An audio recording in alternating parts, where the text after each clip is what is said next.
Hello, baby. Oh dear. What's the matter? Is it that it's wet outside? Wet outside, baby girl. The field right at the back of the garden. Maybe you can see it. Let me see if you can see. Just there. That's the farmland field. It's being ploughed and the earth looks lovely. The garden's very wet today. It's been raining a lot. Steve's very upset because he hasn't mown the lawn. And I can see the remnants of my tomato plants. I have to do something about those. Yeah, it's definitely saying goodbye to the summer and all the lovely memories that we had in this garden this summer. Now these I actually brought back as cuttings from Greece. Can you believe that this now is the modern office? I'm using my basket to hold the laptop so that it's at eye level. And this is it, folks. This is now the modern workspace.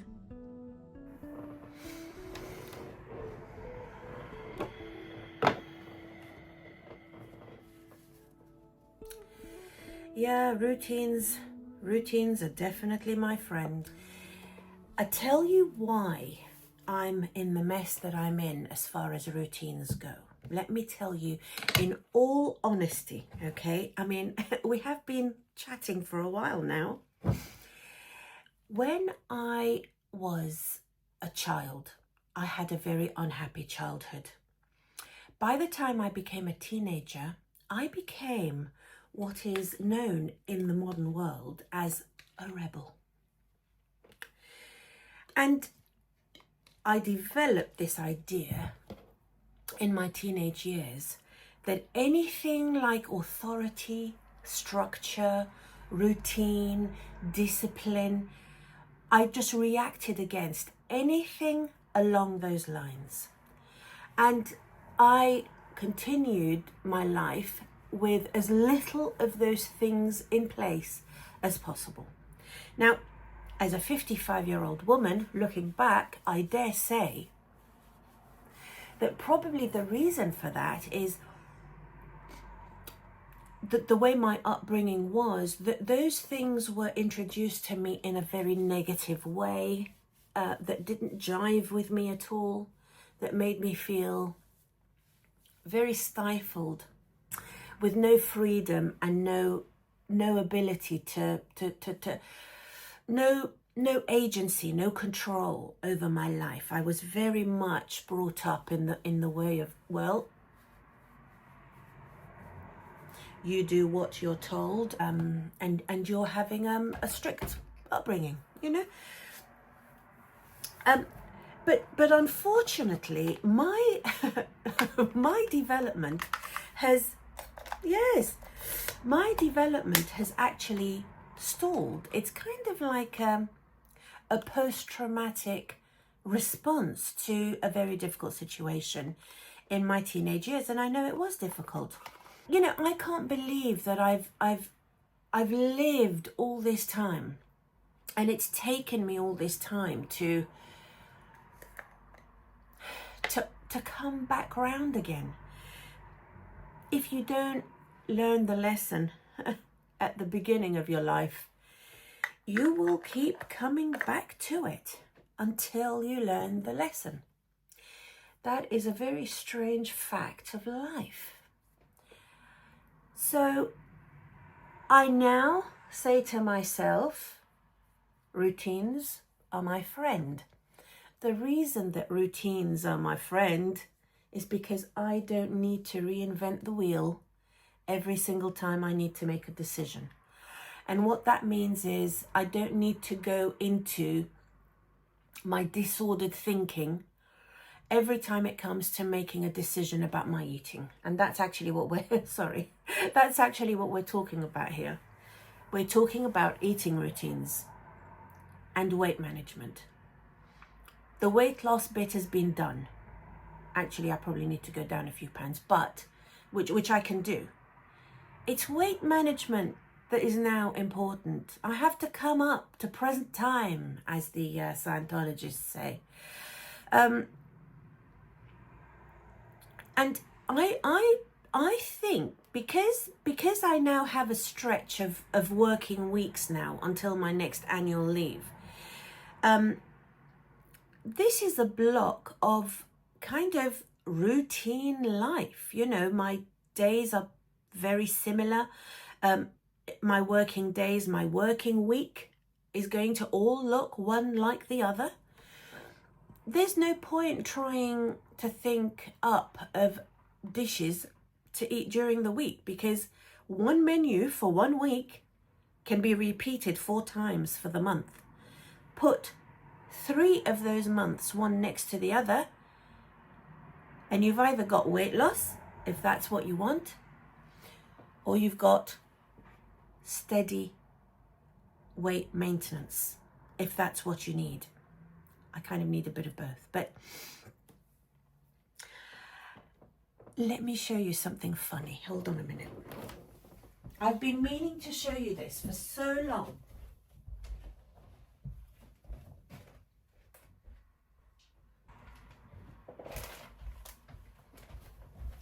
By the way, I've just gone into what we term the nursery.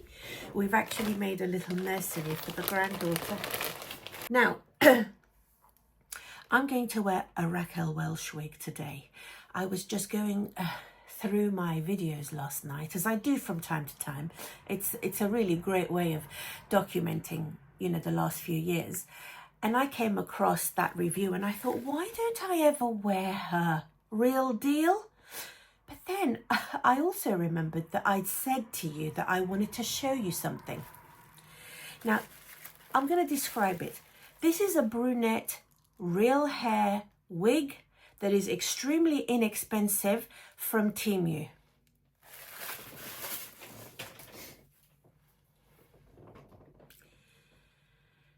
Okay, I can work with that, what I'm seeing so far. The problem is the top of the wig. And the cap is so stiff. Let me try and turn it inside out to show you. I kind of bought it just to see what it will be like. So it's completely closed. It's really quite stiff here. It feels almost like it's got a bit of cardboard in it. It's got combs sewn in and an extended nape, and it's got metal stays. Let me just put it on.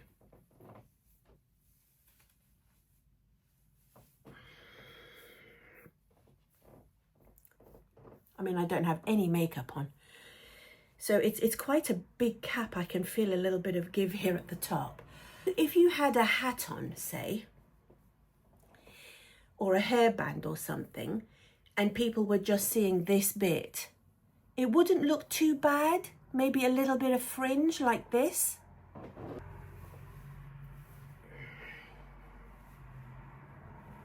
Let's imagine you're going on a walk or something and it's cold, and this is to keep your ears warm.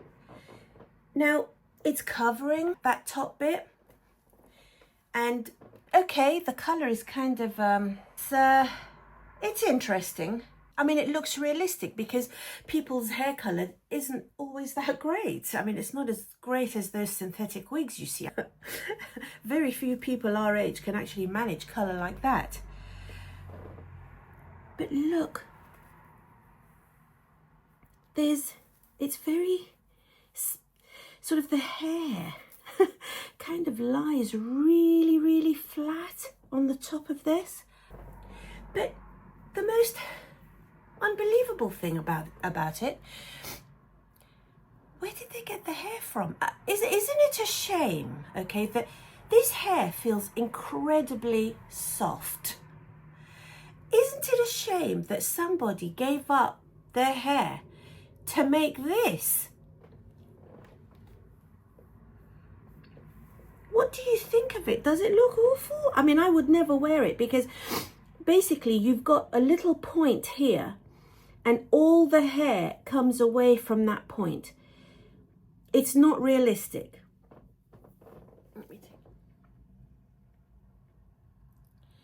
I don't think that's very realistic at all. But if you wanted a very inexpensive wig, I'm going to have to look up how much I paid for it. You could buy something from Temu. I think it was kind of about 40 or so pounds, between 40 and 50 pounds, I think. Incredible. So, a couple of people sort of suggested that perhaps I could share my eating plan for the week. And I'm happy to do it once I get it together. I haven't really devised a plan that suits my budget, suits my time constraints, and my taste, my palate.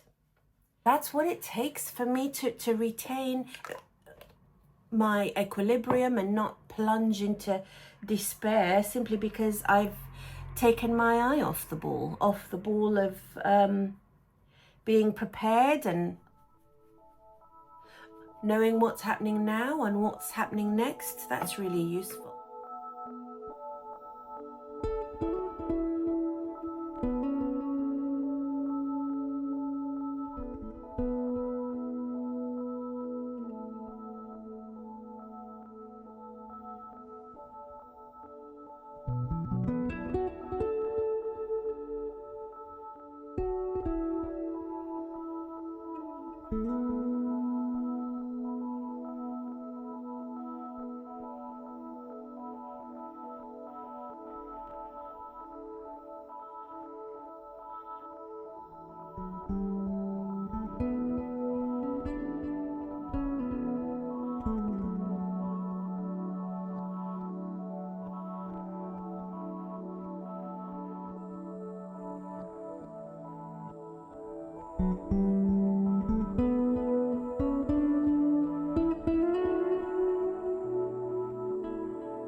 So what I'm doing there is I'm using this powder to hide the grey at the root because it's that time again, and to thicken it up for it to blend better with the density.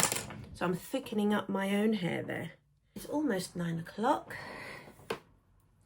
I have a full and busy day at work.